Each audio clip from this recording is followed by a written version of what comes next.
नमस्कार बंधुरा क्रिएटिव टिউবে सकलके स्वागत জানাই। আমাদের আজকের রেসিপি মিষ্টির দোকানের মতন আলুর তরকারি, মানে আমরা কচুরির সাথে যে মিষ্টির দোকানে আলুর তরকারি খেয়ে থাকি সেটাই আজকে আমরা তোমাদের সাথে শেয়ার করব। দেখে নেওয়া যাক আমাদের আজকের রেসিপি।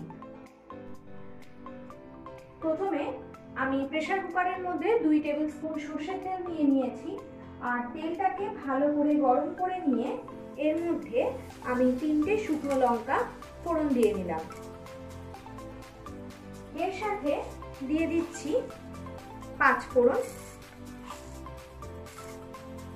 1 টিস্পুন 5 ফোড়ন দিয়ে ভালো করে একটু ফ্রাই করে নিচ্ছি।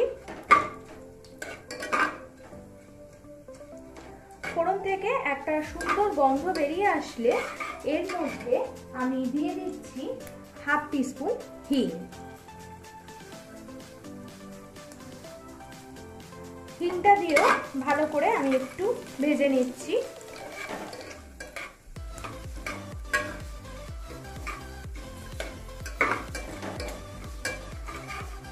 এবারে এর মধ্যে আমি কেটে রাখা আলুগুলোকে, মানে 5টা আলু আমি খোসা সমেত কেটে নিয়েছি আর ভালো করে ধুয়ে নিয়েছি, কেটে রাখা আলুগুলোকে দিয়ে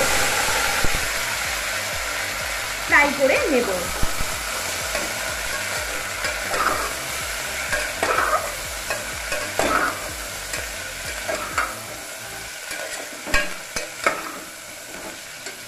সাধারণত মিষ্টির দোকানে কচুরির সাথে যে আলুর তরকারিটা আমরা খেয়ে থাকি সেটা কিন্তু খোসা সমেতই হয়ে থাকে, তাই আমি এখানে খোসা সমেতই আলুটা কেটে নিয়েছি। তোমরা চাইলে কিন্তু খোসা ছাড়িয়ে রান্নাটা করতে পারো।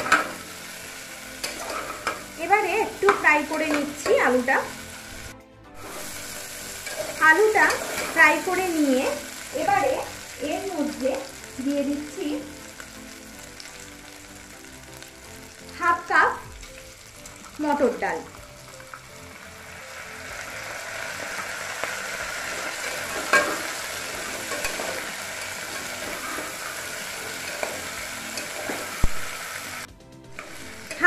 মটর দিয়ে আমি ভালো করে আবারও একটু মিশিয়ে নিচ্ছি। আর এর মধ্যে এবারে সামান্য হলুদ গুঁড়ো ব্যবহার করছি 1/4 টিস্পুনের মতো। তোমরা চাইলে আর একটু বেশি ব্যবহার করতে পারো, তবে আমি এখানে একটু হলুদটা কম ব্যবহার করলাম। আর 1/2 কাপ মটর কিন্তু আমি রাত্রিবেলা, মানে আগের দিন রাত্রে সারা রাত আমি ভিজিয়ে রেখেছিলাম।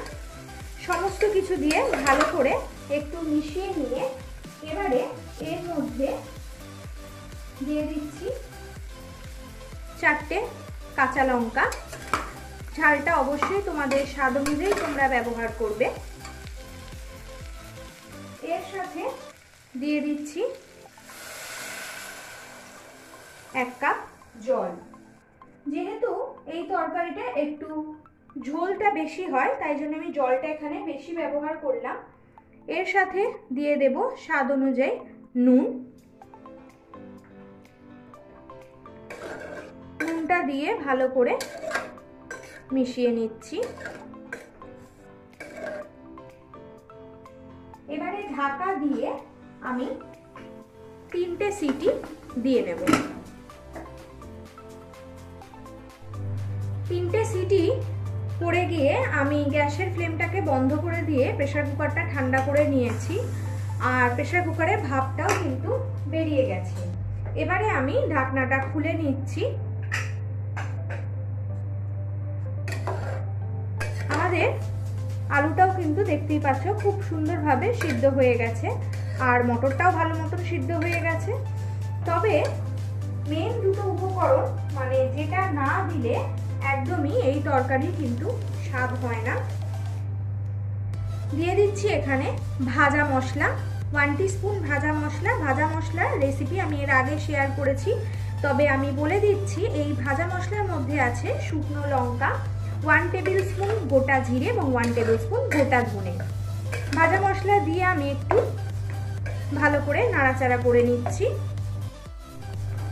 ভাজা মশলা দিয়ে নাড়াচাড়া করে নিয়ে এবারে এর মধ্যে আমি রসগোল্লার রস 1 টেবিল স্পুন ব্যবহার করছি। এই তরকারিতে কিন্তু রসগোল্লার রসটা বা যে কোনো রসই ব্যবহার করা যায়। আর রস যদি না থাকে তোমরা চিনি শিরা তৈরি করে মানে 2 চামচ চিনি জলের মধ্যে ভিজিয়ে একটু ফুটিয়ে নিয়ে সেই রসটাও তোমরা ব্যবহার করতে পারো। দেখতেই পাচ্ছ আমাদের কচুরির সাথে যে তরকারি আমরা মিষ্টির দোকানে খেয়ে থাকি একদম তৈরি হয়ে গেছে। এবারে আমি এটা সার্ভ করব। তাহলে বন্ধুরা, কেমন লাগলো আমাদের আজকের রেসিপি আলুর তরকারি? কচুরি সবজির যে তরকারি আমরা মিষ্টির দোকানে খেয়ে থাকি সেই কিন্তু আমি আজকে তোমাদের সাথে শেয়ার করলাম। ভালো লাগলে অবশ্যই রেসিপিটি লাইক করো, সকলের সাথে শেয়ার করো এবং আমাদের চ্যানেলে নতুন বন্ধু হলে চ্যানেলটিকে অবশ্যই সাবস্ক্রাইব করে নেওয়ার অনুরোধ রইল, কারণ আমরা যখনই নতুন কোনো কিছু আপডেট দেব তোমাদের কাছে তাহলে সবার আগে পৌঁছে যাবে। আজকের মতন এখানেই শেষ করছি, ফিরে আসবো নতুন কোনো ক্রিয়েটিভিটি নিয়ে। সকলে ভালো থেকো, সুস্থ থেকো, ধন্যবাদ।